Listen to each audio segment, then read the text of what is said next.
All right, get this. You ready for this? I'm ready. Lay it on me. So apparently someone's found something huge under a pyramid. No way. Really? Yeah. When I first saw this, I was like, wait, what? I had to read it a couple of times. You bet. Probably do the same for you. All right. We're diving into what this source is calling a total game changer.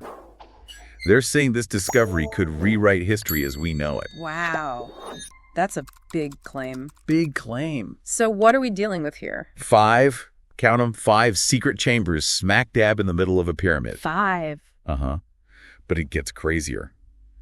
These chambers are all connected by corridors, and get this, 8 massive pipes. Hold on. 8 pipes?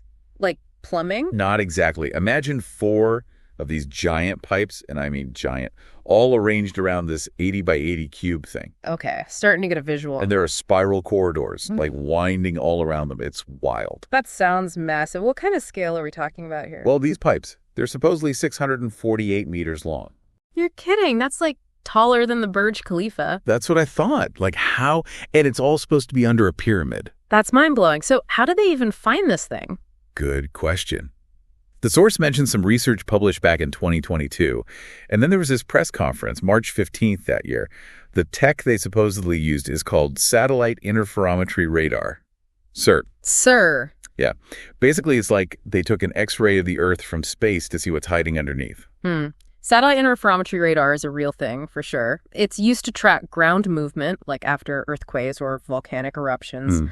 Compares satellite images to spot subtle changes. I guess it could detect underground structures, but you'd need more evidence to confirm it. And the source really goes all in, claiming this discovery could, like, completely overturn history. That's a huge statement. Right. It's also interesting how this is spreading. Like, it's more through individual channels than mainstream news, isn't it? Yeah, it's kind of flying under the radar, so to speak. Well, that can happen sometimes. Maybe the media is hesitant to jump on something this unconventional. Makes you wonder. Okay, here's where it gets even more interesting. The source's take on these chambers and pipes, they think it's proof that pyramids weren't tombs. They were giant energy factories. Energy factories. Giant energy factories. They're saying these are huge structures, definitely built by humans, but they think it was with the help of what they call divine science. Divine science. Like a kind of knowledge or tech that we don't quite grasp with modern science. Yeah, like something beyond our current understanding. Yeah. And this idea pops up a lot when people talk about ancient civilizations and their supposed advanced capabilities. Fascinating. So they're ruling out alien involvement then. Yeah. According to this source, it was humans, but with a little something extra. Intriguing. And hold on, because there's another layer to this. Years before this 2022 discovery, a woman named Mia Sabi talked about something similar. Yeah, she was talking about these secret groups that are twisting ancient teachings, specifically Kabbalah and other ancient sciences. Kabbalah, that's a mystical tradition within Judaism. It's about exploring the deeper meanings of the Torah and the nature of the divine. Right, and she mentioned this idea, as above, so below, the law of correspondence. The idea that everything's connected, right? Exactly. But she was saying that these groups have warped this concept, this universal connection idea, and they're using it for their own agenda, like control and manipulation.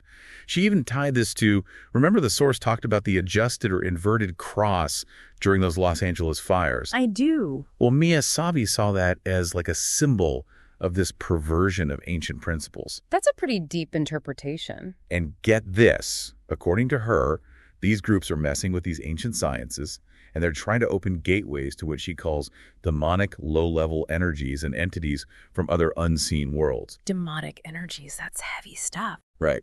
And she believes the pyramid itself is like this massive stellar gateway, the biggest one in the world.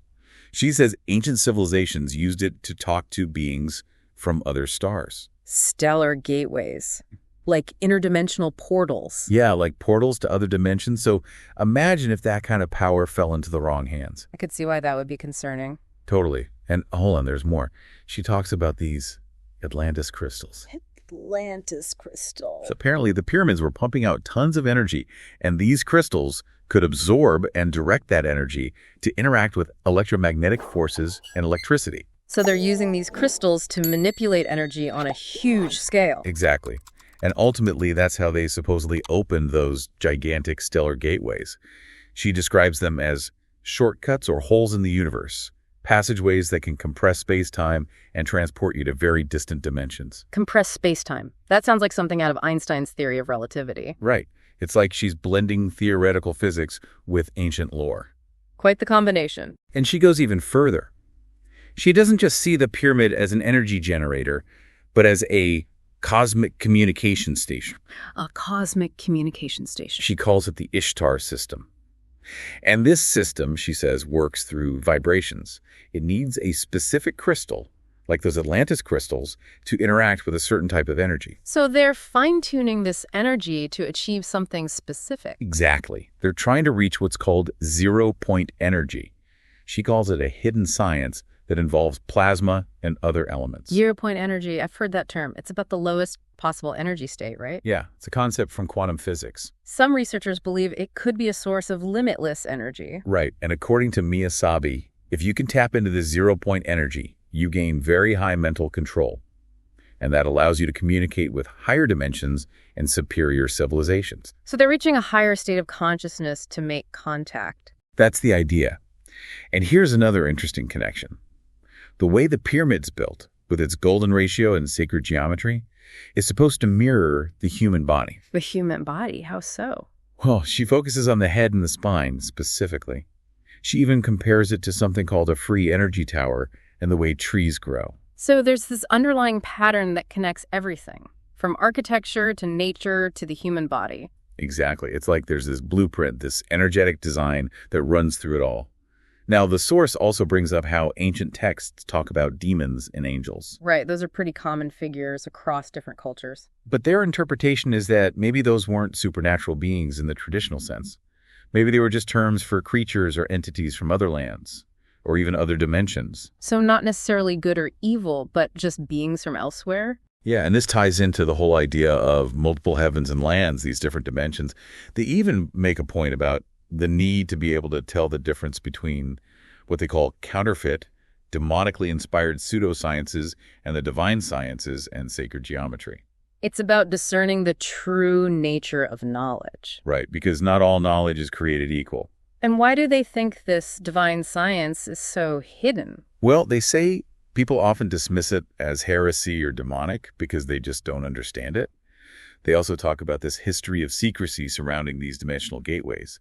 They even mention Iraq as a really important place in this context. Iraq! Interesting. And they believe that's why the pyramids were built on such a massive scale, and supposedly before some huge event like the flood. It was all about preserving this knowledge. It's like a time capsule of ancient wisdom. Exactly. Now get ready for this.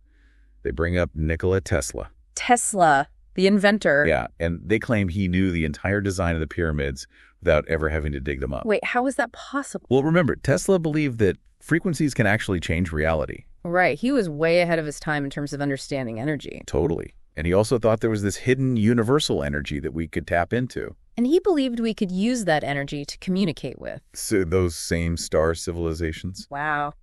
It all connects. Right. And it gets even wilder. He supposedly claimed that all his inventions came to him in visions during meditation. Visions during meditation? Yeah, like he was receiving downloads of information from somewhere else. The source even draws a parallel to prophets who also used meditation. Not that they're saying Tesla was a prophet, but they're suggesting that meditation can be a way to access knowledge beyond our normal senses. So it's about tapping into a deeper level of consciousness. That's the idea.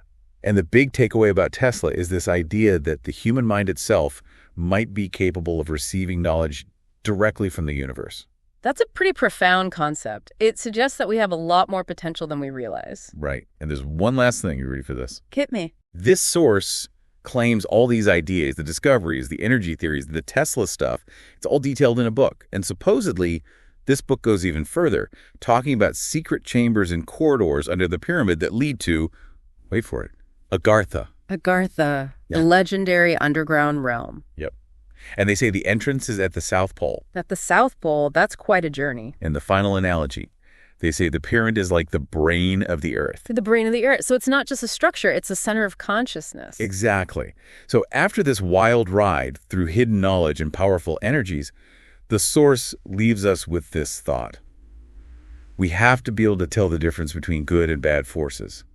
And we can't let fear of the unknown stop us from seeking knowledge and taking action. So it's a call to be discerning but also courageous in our pursuit of truth. Exactly.